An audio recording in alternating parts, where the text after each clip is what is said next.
من الشيطان الرجيم. بسم الله الرحمن الرحيم. وآخرون مرجون لأمر الله إما يعذبهم وإما يتوب عليهم والله عليم حكيم. Elhamdülillah hedefteki celeten vakti yetti. Daştan yakından üzüptür. Bir maksat gerekli. Maksat neme? Ödümüzdeki bazı kemçilikleri ayrılmalı. Adamın karın kemçiliği vakti yetenine içeriden gıygırıya, azıgıyan men, susayan men, uğuklatım geliye, yatatım geliye, yağdayan men. İçeriğinden içer yağdayı bazabani bir zabani Allah Teala şöyle ihsas koyuptur. Sana haber veriyor şu. O zaman bir adam ki adamda son kemçiliğini ihsas ettiye o ne mi? İmanın kemçiliği. Aramış insana gerek, hoşluk gerek, asayiş gerek. Ama pul bilen esbabı aramışı tatmin altan mı diye. Pul bilen maşin tatmin altan mı diye. Kulör esbabı aramışı tatmin altan mı diye. Maşin öy tatmin altan mı diye. Öylenten mı diye. Penke kurtan mı diye. Öyü ağartan mı diye. Perde altan mı diye. Esbabı aramış peş gerek. Hali gerek, halça gerek. Pul bilen esbabı aramış altan boluyor. Ama aramışın ödü tatmin alıp boluyan da attı. Molan Tarık Cemil Hafizullah Pakistan'ın ulemalarının biri ayıttı ya Amerika gittim diye. Amerikan Lokon şehrinin birine baydan bay adamlar mahsus bir yer var diye kutkuşu etmeden söyleyeyim. Gözüm bilen gördüm diye 100 nefer derane vahid bilette kutkuşu ettiler diye. Nemeden çürüyüm? Çünkü onun dünyası belirli. Şu dünyanın hayatı bir lezzetine çubuk görüp dururlar. Nihayeten şu derece neticeye yetiptirler. Kişi dünyada aramış yok. O dünyadaki olan imanı yok. O zaman ne ettirler? Diniyle şundan. Halas olaylayıp 100 nefer derane vahid birlikte kutkaşı etti diye. Garipliğinden ne? Horluğundan ne? Ağır baş bayi adamla herkes bağmeşmiş, berfeşmiş, ne kadar dem artsa, der tarta diye Türkmen. Dünyaki esbabın arttıkça, meşguliyetin arttıkça, karhanın ulandıkça, karganın ulandıkça, karganın köpürlükçe, şu dünyanın derdi her artıyor. O zaman buna ahir ödümüz halas edeyilip, şeyde bir yağdaya vardır, Huday hakikaten. Ama Müslüman hem aramışın gidinle. O Müslümanın zindiginden ama, o dünya iman mı? Ölmeli, bana hiçbir şek yok. Ölümden sonra dirilmeli. Ya eyyuhannas, ey adamlar, in kuntum fi raybin minel ba'th, eğer sizin küçüklerin şekini olsa, öğürlep dirilmekinin hakkında diye. Bir vakitte yüreğe şek edittir Allah Teala. Gümenine geldi, ne yaparım karşı? O Türkmenin ağzına gelip samsıklap bilen ne var? O dünya gidip gelen mi amayit? O dünya bark gelen mi amayit deyip, sen de yüreğine şeytani adam şekak kohu deyiptir. Allah oylanıyor. Nemek oylanmalı? O dünya inanacak bolsan, kıyamata inanacak bolsan, Allah öyle yaratılmışına fikretmeli. Ayahsabul insanu en yutraka suda. Ay insan güman ettiği ki kıyamet yok bolsun, öğrelep dirilmek yok bolsun. Yamaşta hesap kitap yok deyip güman ettiğiniz diye. Alem yekun nutfe, meğer insan bir damza tuğda edimi diye. O tu nemen tu mimmeni şu şehvet tudan. O tuda neme haysiyet ba. Yumna oqlannan diye. Bir arziş su. Sonra kana alaka. Allah onun bir zerreni inen görühen zalaptır. Qarağan mırttır şutada. Fehalaka Allah yaradıptır. Feceale minhu zavceyni zekara vel untha. Allah şunun erkek ediptir, denan ediptir. İnne Allah men sorayan cevap verin bana diye. Ne mi soruyor Allah? Eleyse zalike biqadirin ala en yuhyel mevta. Ayaşın Allah kadir değerim ölüleri diriltmekte diye. Cevap verin bana diye. Şu Allah'ı kiminetini yoktan var ediptir. Şu Allah her burada da kadir. Müslümanın şu dünyaya gelmeklikten maksadı zendeki ne mi? O dünya. Müslümanın gözüne almalıdır da o dünya. Oğlanmışın kıyamata delil. Her gün ölüyer, yatıyor. Diriliyat, oyanıyor. Şimdi her bir gayeti kıyamata delil. O zaman Müslüman aramışı bir dünyada gördü mü ya? Bu dünyada Müslüman zindigi ne yaparım diye? Aynı işlep yerdin. Zahmet çekip yerdin. Neticeni nerede görmeli? Belli görmeli. Bu tatil mahalle neticede. O zaman şu taydan şu maksat bilen adam maksatlanması dünyada. Ve eğer insan şu Allah'ın şu insana veren maksadı veren maksatlansa o dünya maksat bulup şu dünyada men Allah'a razı edecek diyen oy bilen yaşasa Allah şunun bereketine zindagi verecek. Allah Teala Kur'an'na ken adamların kıssasına ediptir. O sahabe-i kiram radıyallahu anh'ın da şu Kur'an'na dastanları var. İşare var şeyle bir yağdayı bottur. لَقَدْ كَانَ ف۪ي قَسَسِهِمْ عِبْرَةٌ لِعُلِي الْأَلْبَابِ Kur'an'ın dastanları nemeden çüreyim? Karun'un dastanını getiriptir Allah Teala. Firavun'un kıyını, Musa'nın kıyını, İbrahim'in kıyını, aleyhimussalatu vesselam. Kav adamların dastanını, teleke adamların dastanını. Kavden analarının dastanını, telekeden analarının dastanını. Allah getiriptir. Nemeden çüreyim? لَقَدْ كَانَ ف۪ي قَسَسِهِمْ Bedûn şek Allah şri adamların dastanlarına ibretun bir pende netihat var. Bir ibret var. Sana bir olgu varsın içinde. Li ulil albab akıllı adamların içinde. O zaman şu bir dastani ki Allah Teala şun hakkında Kur'an'la ayet indirip şun adamların hakkında feyselesini ediptir. Ona Ashab-ı Tebuk diyor. 3 nefer Peygamber sallallahu aleyhi ve sellem vaktinde bir vaka duçar var yallah. Ve şu vakada da bana sana da ulukan bir dert var. Ve akharuna murcauna li emrillah. O 3 nefer kimmiştik? Kâb ibn Malik, Halal ibn Umeyye, Merat ibn Rabi'a. Vaka ne hemen vakası? Vaka cengi Tebuk'un ki. Tebuk diğerleri Medine'den 700 kilometre daş diye.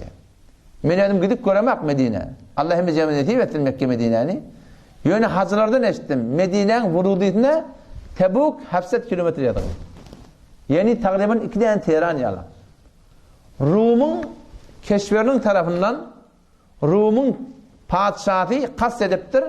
Medine-i Münevvere Megarre hükümeti İslamiye karşı hamlet çekti.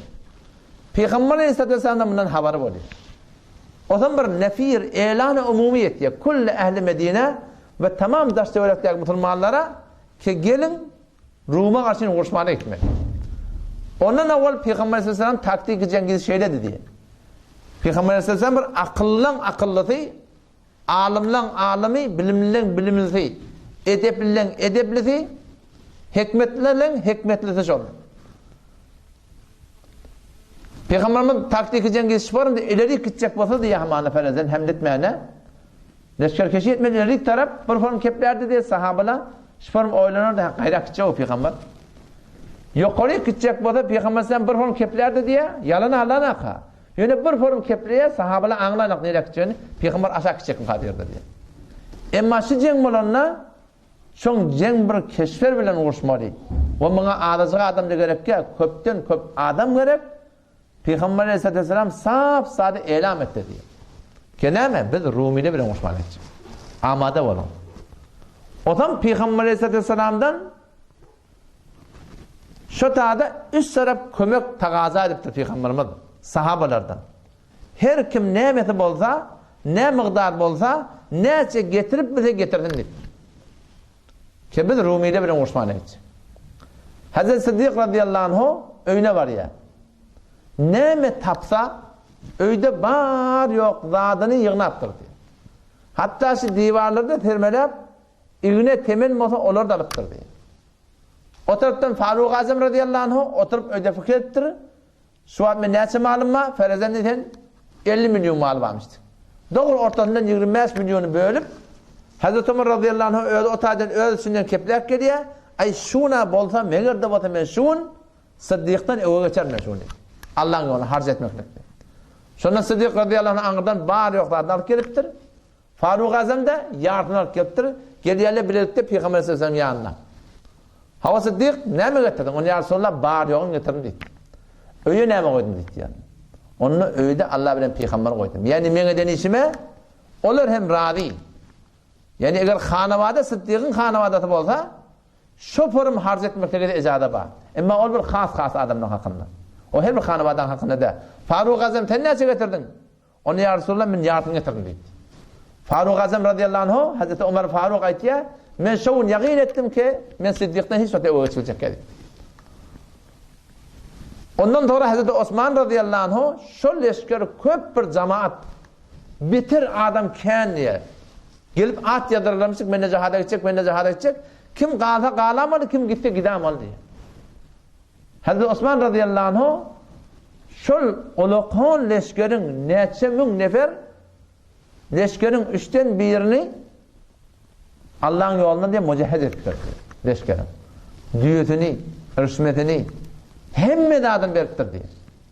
O zaman ahirde Hazreti Osman radıyallahu anh Arapların bir koynakları varmıştı. Giyin koynakları. Erkek adamlar da giyin giyermiştik Arapların. Heleyler de giyin giyermiştikler.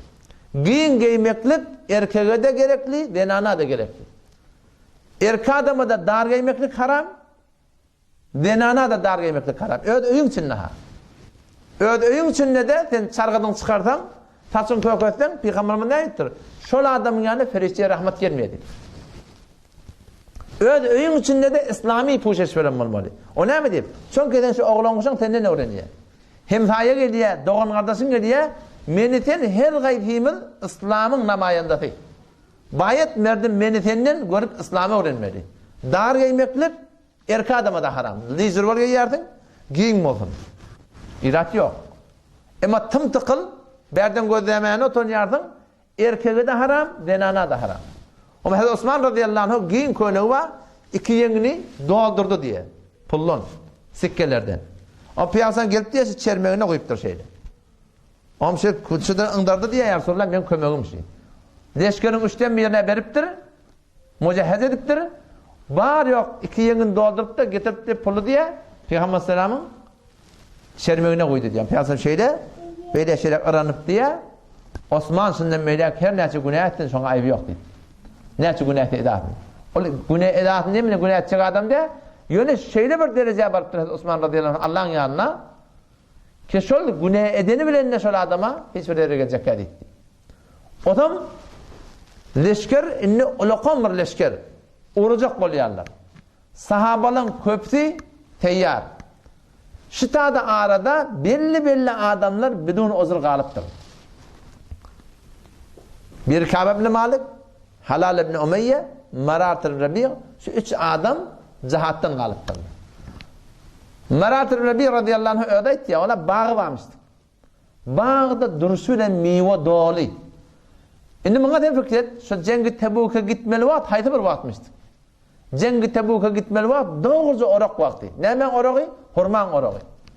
Yani hurmalar sallanıptı, şahıdan, Türkiye'den bari dökülecek. Şu vaxt, hemme dadı ebberik gitmeli vaat.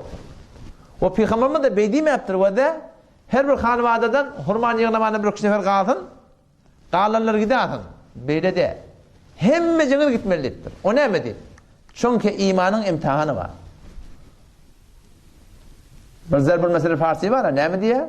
Ya Khoda, ya Khorma. Şu ya Khoda, ya Khorma şutadan kalıptır.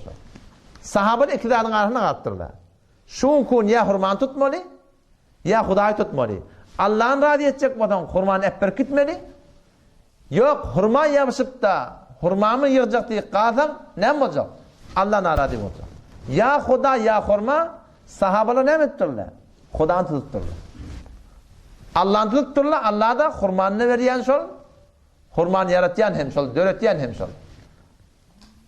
Gittiğinde sahabalar cengi evlilik geliyorlar, hurmanı da önkti azak duran yerine dur. Şimdi bir imtihan mıdır? İmanın Müslümanlığın imtihanı var. Biz şu gün Müslüman sınıfında bir iman getirttirdik kaygısın da biz. Müslüman ahimet biz. Ama şu imanın imtihanı var. وَلَنَبْلُوَنَّكُمْ حَتَّى نَعْلَمَ الْمُجَاهِد۪ينَ مِنْكُمْ وَالصَّابِر۪ينَ وَنَبْلُوَ أَخْبَارَكُمْ O da Allah ne yaparım kefin katidip bayt diye.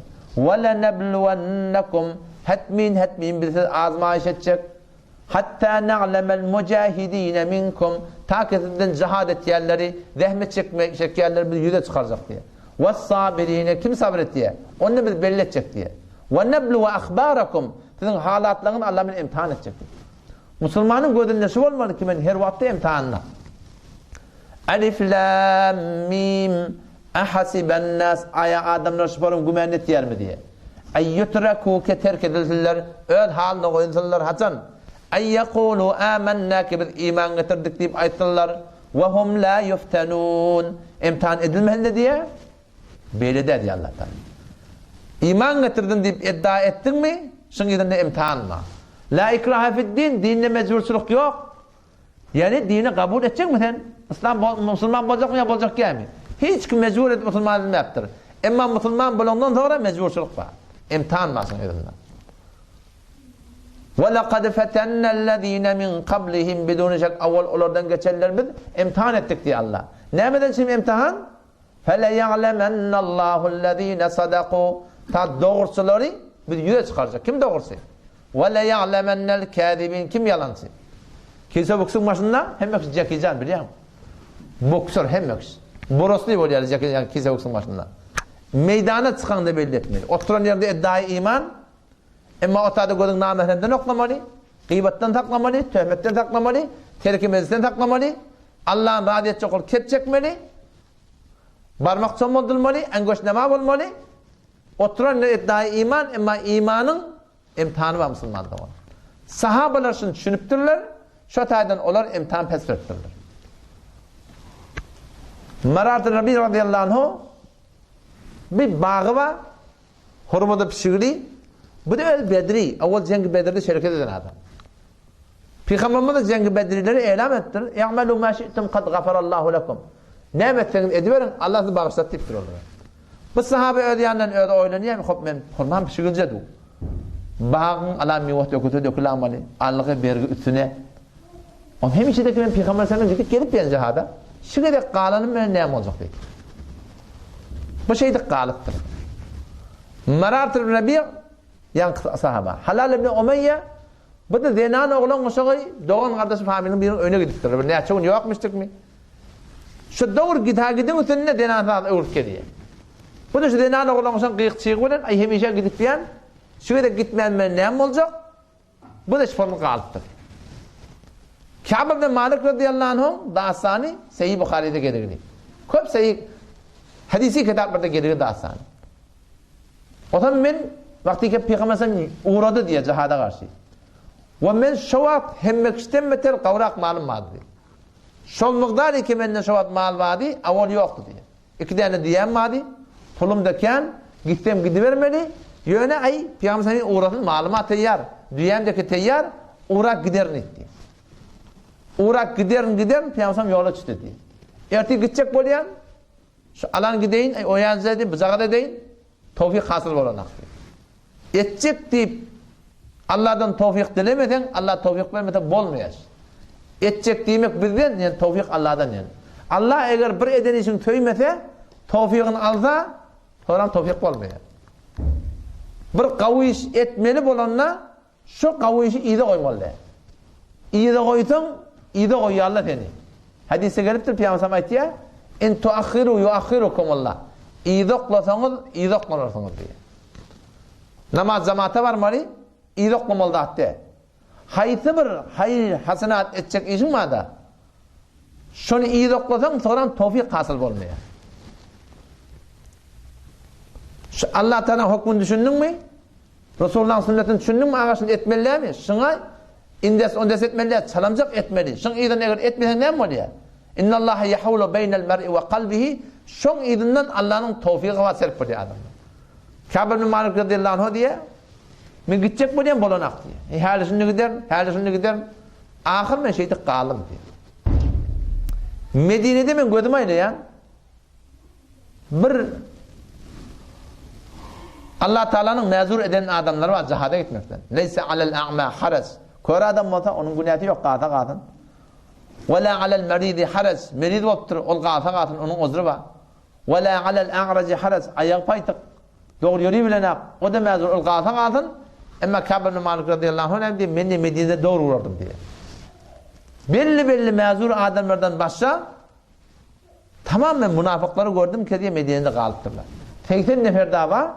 Ensar'ın ehlinden, Ensarilerden 80 nefer daha münafık Cengi Tebuk'ten bedûn uzr bahane kalıptırlar.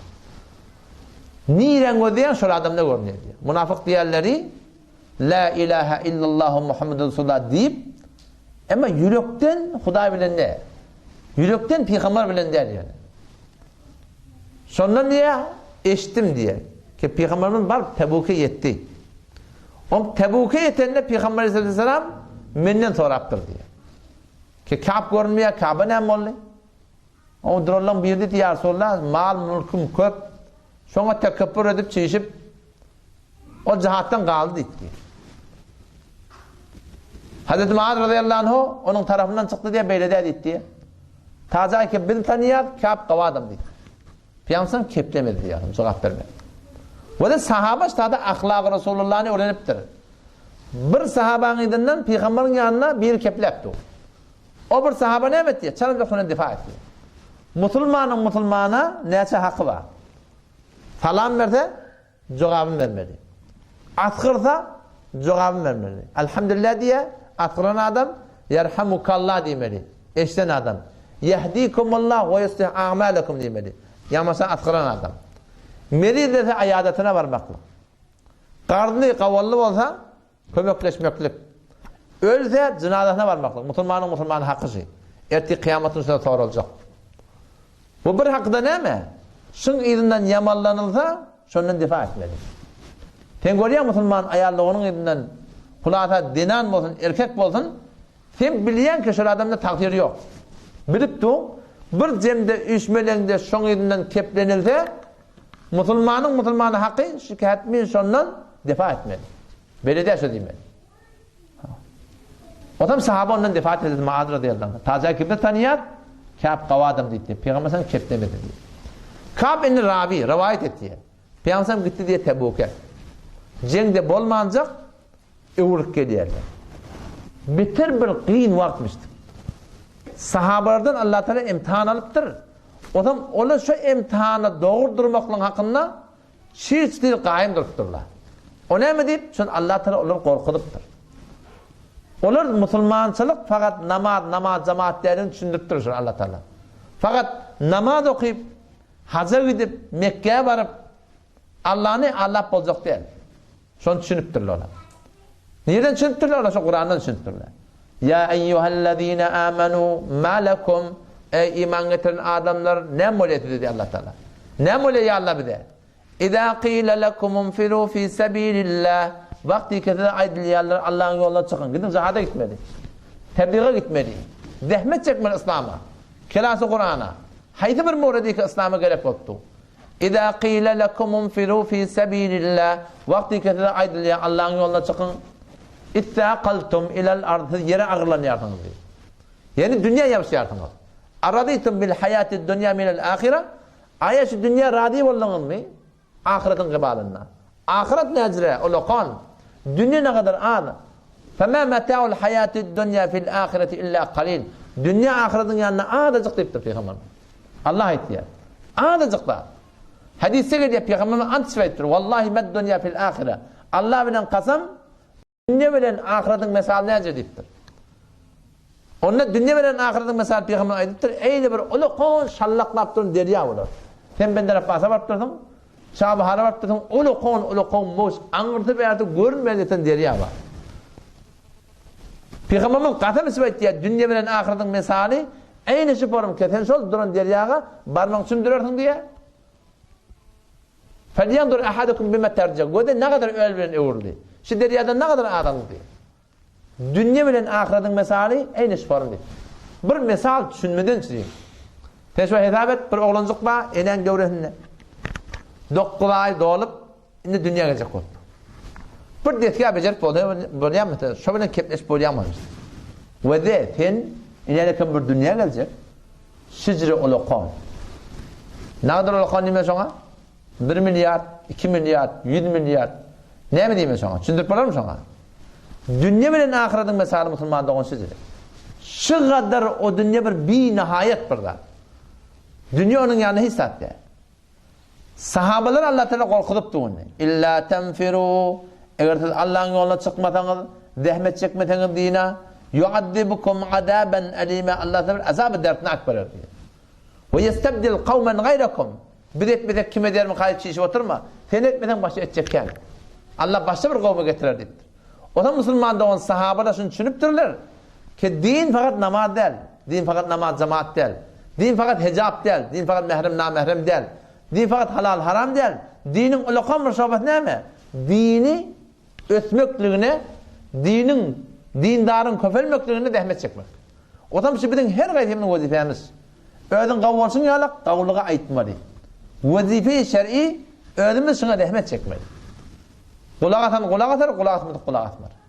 Peygamberlerin işi şu ümmete veriliptir Müslümanlığa. On Kabe ibn Malik diye Peygamber evuruk geldi diyor. Gidip evuruk geldi. Gel Peygamber adatışı diye ki evunca anırdan gelişine mescide gelirdi diye. Mescide gelip de 2 rekat ehli namaz okuyordu diye.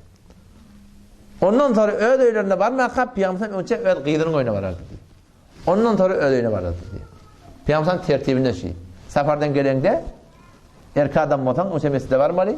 2 rekat tehiyyatül mescide okuymalı. Allah'a şükretmeli. Gıydın motan uçak gıydın oyuna varmak. Ondan sonra öğle oyuna varmak. Barmanın ona etmeyen ona günah kaçırık yok. Yöne sünnette şu bağlat yani. Peygamber geldi diye mescide, tehiyyatül mescide okuydu diye. Köp adamlar da geldi diye. Om her ki 80 nefer münafık var da anne. Bedûn ozur kalıptırlar. Onu da geldi diye. Esselamu aleykum ya Resulullah. Esselamu aleykum ya Resulullah. Ya Resulullah vallahi yerine. Enim verildi. Şunu için bana kaldım. Gidebilmedim. Peygamber şu kefini kabul edip içer yağdayla Allah tavsırdı diye. Peygamber hem kimden? Yürekten haberi yok.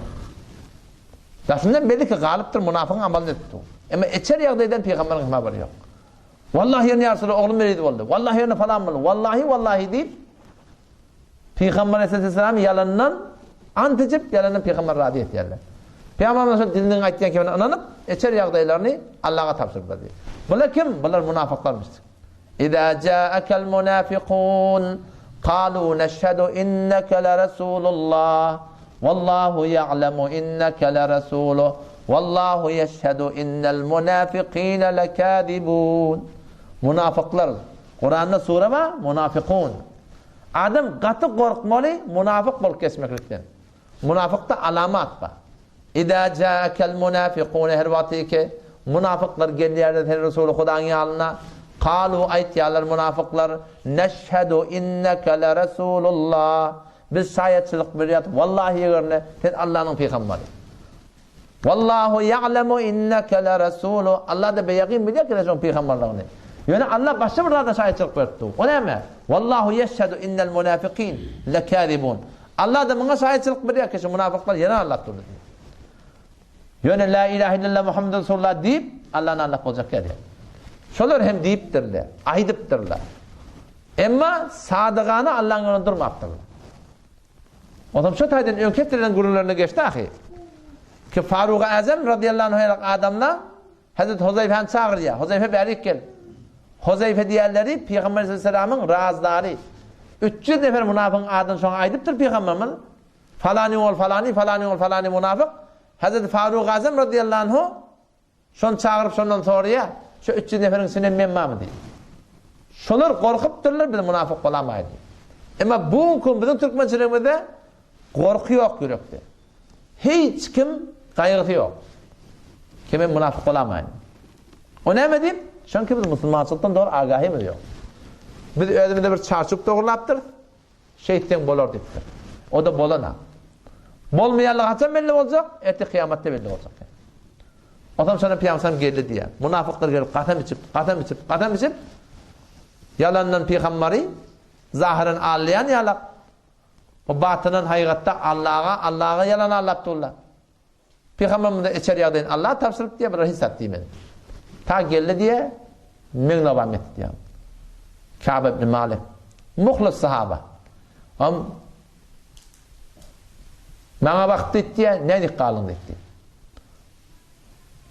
Onu ya Resulullah dedim diye, eğer ben dünyadar adamların yanına bolsam, dünyadar adamların yanına, dünyanın adamların yanına bolsam, ya Resulullah Allah tarafından keplemekliği belirli, dile varlıklığı belirli. Men kep bilen dünyanın adamlarını razı ederdim. Yöne gurunsun seni, eğer ben seni yalan anlatsam, Allah narazı olacak deydi. Bu sen razı olacak zahiren. Emma men sana doğrusunu aytsam, sen narazı olacak. Umid bak Allah Teala menden razı olsun, razılığını elam etsin dedi. Ya Resulullah men hiç bir uzurum yoktu dedi. Malike men ne vardı? Atoloğu ki men ne vardı? Şu vakitte başı vakitte bağır. Hiç vakitte yoktu. Ya Resulullah bütün uzur men kaldım dedi. Peygamber sallallahu aleyhi ve sellem doğru aytti dedi. Ona sonra aytti diye tur uğradı gitti. Gözdeş ta Allah sen hakkında feysel ettin dedi. Şu ayet şöyle hakkında dedi. Ve âkharûne murcaûne li emrillah. O neçe nefer var? Murcaûne li emrillah. Allah'ın emrini tehir koydular. Ne mi söyleyeyim? İmmâ yuaddibuhum ve immâ yetûbu aleyhim. Allah galıptırın. Allah azapta bir amali, bağışlarında bağışlanmadı. Vallahu alimun hakim. 3 nefer onu soran ben soradım diye. Menden başçada şeyden adam var mı? 12 adam var dedi. Kim? Halal ibn Umeyye, Merat ibn Rabi'a. Ola da sen yalak, şiforum, kullen peygamber diye gödeşmese de demek. Peygamber Muhammed yaralarını desur veriptir. Şu 3 nefere bilen hiç kim ketleşmekle hakkı yok. 3 nefer bilen hiç kim ketleşmeliğe ediptir Peygamber. Peygamber'e sonra zulmet diye mi? Yok zulmedene. Peygamber Allah'ın kanunundan haber var. Allah tarafından şu 3 neferin hakkında feysede gelmeli oldu. Ayaşlan tövbete kabul mi? Ya kabulle mi? Allah sana bağışladı mı ya bağışlamadı mı? O zaman Allah tarafından feysede gelecek olsa, Allah tarafından bir rahmeti inecek olsa, şu adam bir darın diren geçmeli. Bir kıyınçılıklar gelmeli, kanun-u ilahisi. Allah tarafından rahmet gelecek olsa, Allah tarafından hidayet gelecek olsa sana zahmet çekmeli. Yatan yokta ilim yok, yatan adama din yok. Çünkü biz Müslüman, la ilahe illallah Muhammed Resulullah düşünmeden düşüneyim, gidip zahmet çekmez. Biz şu bir kelimeyi aydıptır, düşünmeyen aydıptır. Şu kelimeyi düşünmekten için Allah'ın ona çıkmalı, öğrenmez çıkmaz kelime. Dini öğrenmeli, diyaneti öğrenmeli. O zaman hiçbir sahabe bizden kepleşen yok. Şu forum hiç kim kepleşen yok. 40 güllep geçti diye. 40 gün geçti diye. O zaman sonra ne edeceğim bilemem. Şu hidatte öğrene vakti var. 40 güllep temiren hiç kim Müslüman kepleşen yok. Ne enen, ne atan, ne ayalın. Hiçbir adam. O zaman men Kabe ibn Malik diye o 2 tane yoldaşıma yaşlırak adam şu gurrun eşitip diye ola tappa yıkılla öde diye. Ağlavatıyla hiç sefer işleri yok. Men olakon gayrıyım şu oldu diye. Ki ya Allah eğer men şu ölsem Peygamber de şifarım oldu. Allah diye radyodan elam edilsin. Ben hiç bir adam cinaza okuyacak ya. Eğer sıramanla Peygamber ölse o Peygamberin de kebindeki sahabeler çıkacak ya. Hiç kim yine bana cinaza okuyacak ya. Men gülüm neyem olur deyip diye men beter şunu gayretim. Neyce olur kari. 40 günden sonra Peygamber Aleyhisselam yine elam etti diye. Şu 3 nefer ayarlarının da yanından ayrılın etti. Ayarlarının da yanlarına barmasınlar. Haber veren haber getiriyor ya Kâb dedi diye Peygamber Aleyhisselam şey deyip etti ayağının da yanına barmalı. Ayağının yanına barmalı dedin ne mi? Talak vermelim dedi diye. Yok talak vermelim fakat düşekteş olmalı dedi. Yani sahabeler Allah Resulü'nün aydanını ne mi dedi edecekler şöyle. Ne mi etmeli? Allah'ın razı etmeli. Ayağının talak vermeli deyip Peygamber Bedûn çoğunesine talak verecekler. O ne mi deyip? Çünkü onlar Kur'an düşünüyorlar. Bir barda okuydan görüntüde. Ayet 1 Sure-i Tevbe. Ne mi istiyor ya Allah bizim Müslümanlığımızdan? Bizim meyyar koyup namaz okuyor tamam olur. Beter katıp vermelidir mi? Arada tutsan olur. Ganimet olsa olur. Allah ne mi diye? 8 saniye ayıp vereyim.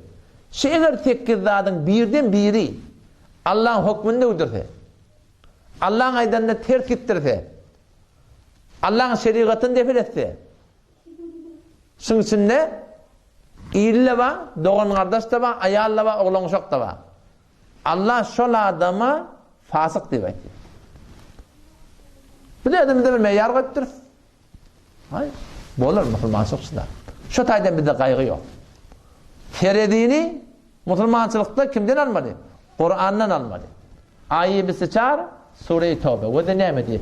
Gitmeli sonra öğreni erz etmesi Kur'an'a. Kur'an ne mi diye mi Müslümançılık hakkında? Hazreti İmam Rabbani rahmetullahi aleyh diye şu ayağını okuyayım da diye öz zindagimi şu ayağı erz ettim ben diye. Aya bağınsa Allah'ın ayttığı zatlar menne bağ mı? Köp fikrettim diye. Ahir şu neticeye yettim. Şahidliğe zatlar menne yok dedim. Meneten Allah'ın yanında muhlis mi ya muhlis değil mi? Şunu bilecek olan sadece bir yolcu deyiptir. Öde deyiptir Allah'ın hükmü senin yanında ne kadar erzisi var? Peygamberin sünneti senin yanında ne erzisi var? Sen Allah'a ne kadar ehemmiyet koyardın? Allah'ın hükmüne ne kadar ehemmiyet koyardın? Şol miqdarda senin ehemmiyetin Allah'ın yanında var. Kul in kana abaukum ve abnaukum ve ihwanukum ve azwajukum ve aşiretukum ve emvalun iqtaraftumuha ve ticaretun takhşawna kasadaha ve masakin terzawnaha ahabbe ileykum minallahi ve rasulih ve cihadin fi sabilih feterabbasu hatta ya'tiyallahu bi emrih vallahu la yehdil kavmel fasikin. Ayeti çağır Sure-i Tevbe. Belki her bir Müslüman ödünü Kur'an'a erz etmeli. Şu Kur'an-ı geliptir. Şu Kur'an meyarı iman, meyarı ihlas. Halkın evvelmen telek olmayan, menen olmayan. Halkın telek ediyen mi hemen telek olmayan, tenim telek olmayan. Peygamber meğer cadugar değil mi? Kahin değil mi? Sahir değil mi? Sabi, bidin değil mi? Didiler ay peygamber şeyle olmalı mı? O peygamber vaatlayan münafıklara şu zamanın adamlarına kavdim edilemi. Ayşe'nin kavdiminden kavvallam şuna. Peygamber zahirenlerden razı oldu. Katamış Türk'tele. Ay Allah'ın yanına şuna makbul oldu mu? Yok böyle der. Kulak atında Kur'an nemeti. Kul in kana abaukum ayet erzogdaş ummatına in kana abaukum eğer sizin atalarınız ve abnaukum oğlunuz oğlunuz ve ihwanukum doğulunuz ve azvajukum zinanlarınız ve aşiretukum tayfanız ve emvalun iqtaraftumuha yignan mallarınız ve ticaretun takhşawna kasadaha ol bir ticaret ki korkuyanız şun kesat bulmakından ve mesakinu terzawnaha qawriyan zaylanız şu tek zat ahabbe ileykum minallahi ve rasulihi sizin yanınızda mehbub bırakmadı Allah Resulü'nün Allah burada tiptu enatan burada tiptu kul in kana abaukum Allah burada tiptu atan burada tiptu Allah burada tiptu enen burada tiptu ve abnaukum Allah burada tiptu oğlunuzun murtagaza ettu ve ihwanukum Allah burada tiptu doğan kardeşin burada tiptu ve azvajukum Allah burada tiptu zenanan burada tiptu adamın burada tiptu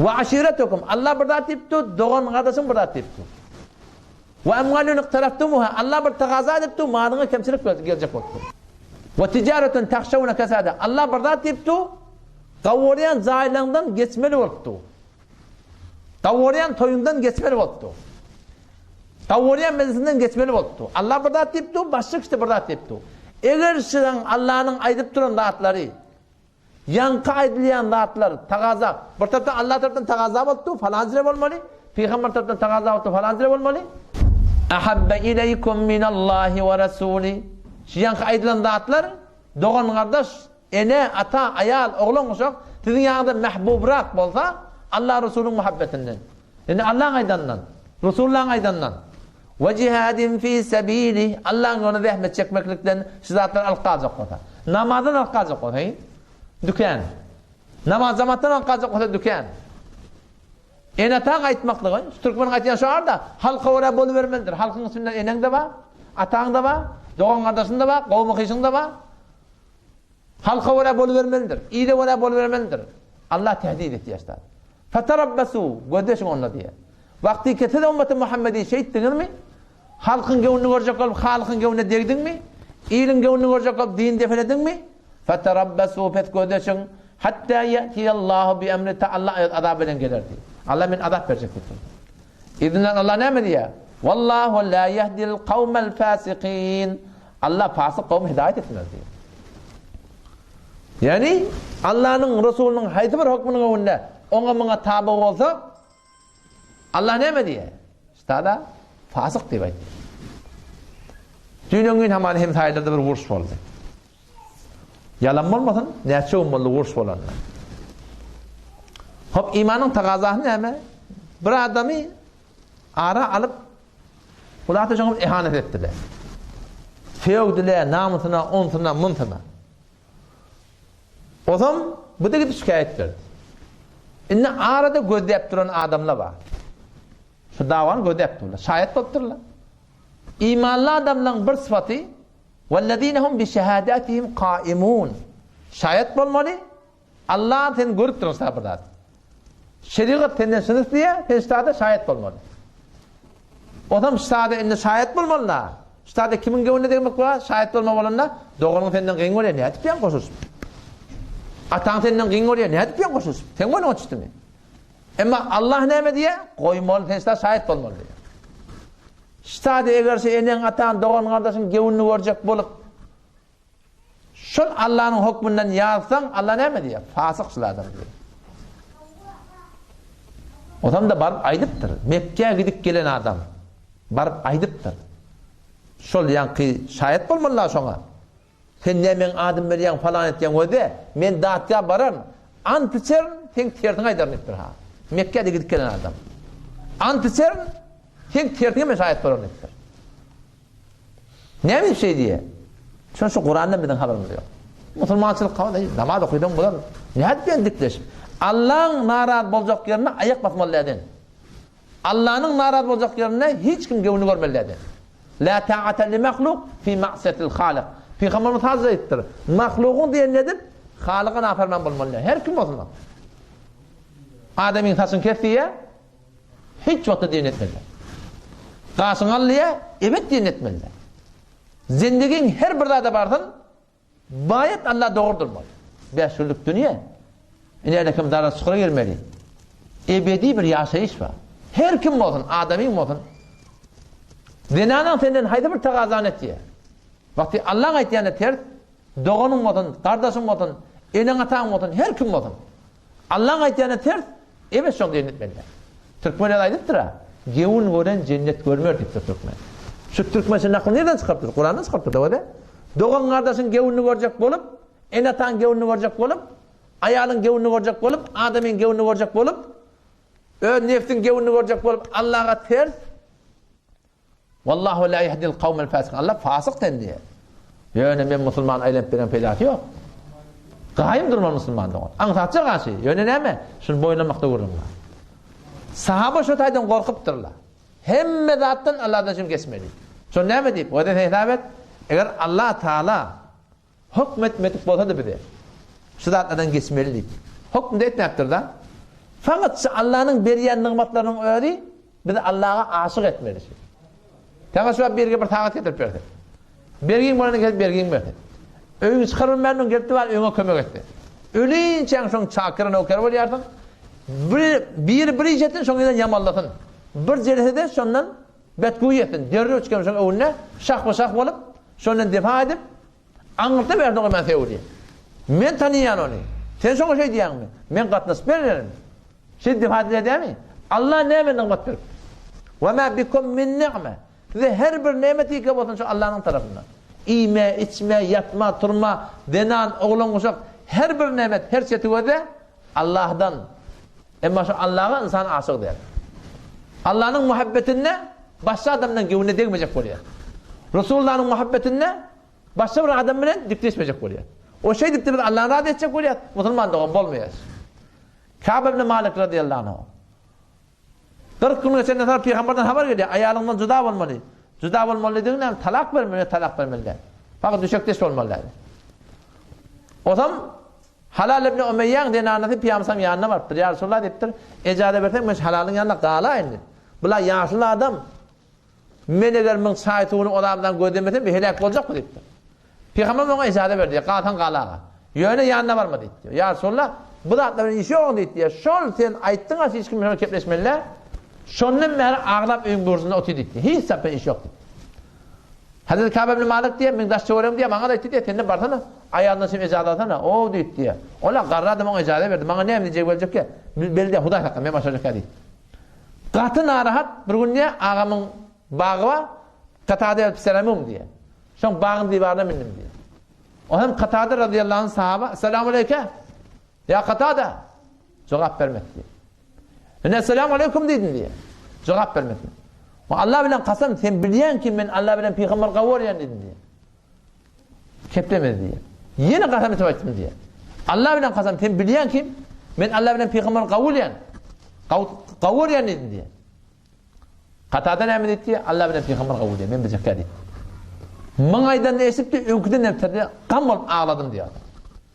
Odan bağlarda gelip diyen bir Kıpti, Nesrani, Mesihi Şam taraftan tazir bolup Medine'ye geliptir. Hava Kabe kim tanıyor? Kabe kim tanıyor? Kabe nerede var ya? Adamlar barmak sohbeti. Hala şu Kabe diyorlar şu. Ben Bağdat'ta aylık giderdim diye. Mescide varardım diye. Peygamber sallallahu aleyhi ve sellem namaz okuyordum diye. O iki tane yaranım ola öyden çıkma oturdu diye. Peygamber yakında varardım diye gözlerdim diye Peygamber. O Peygamber ben gözlerini görüp diye belin gözlerdim diye. Esselamu aleykum ya Resulallah diye derdim diye. Dikkat dedim Peygamber de o da kıyımlayayım. Cevap tarafını almadı Peygamber'den.